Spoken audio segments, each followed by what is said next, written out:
eCapitol News Director Sean Ashley joins us with more on Tuesday's results and other developments at the Capitol. Sean, thanks for being with us. You're very welcome. Well, education funding seemed to be a common thread in incumbents losing their seats this week. Just how big of an issue was that? That seemed to be the driving force. As you'll recall, there were 5 incumbents who voted against House Bill 1010XX who lost in the primary.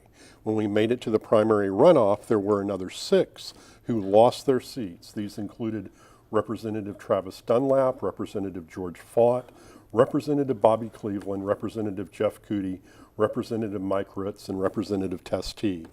Each one of these people were part of the group of 19 who back in March voted against House Bill 1010XX, and teachers who rallied at the Capitol shortly after that said they would remember in November. Well, it seems like they remembered in June, and they remembered also in August, and now we have to wait and see what happens in November.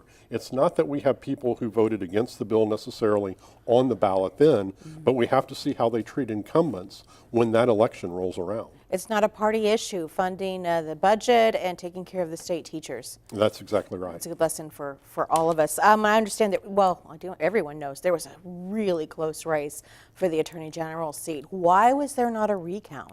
Well, there are a number of reasons that come into play. There were 296,000 people who voted in the Republican primary on Tuesday. Mike Hunter won that by approximately 269 votes, less than 300. The interesting thing in Oklahoma elections is that recounts are handled at the local level rather than at the statewide level.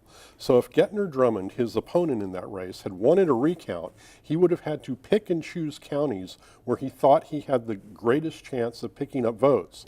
If you think back to Gore Bush, when that debacle happened in Florida in particular, it was the same situation. There wasn't a statewide recount, it was a county by county issue.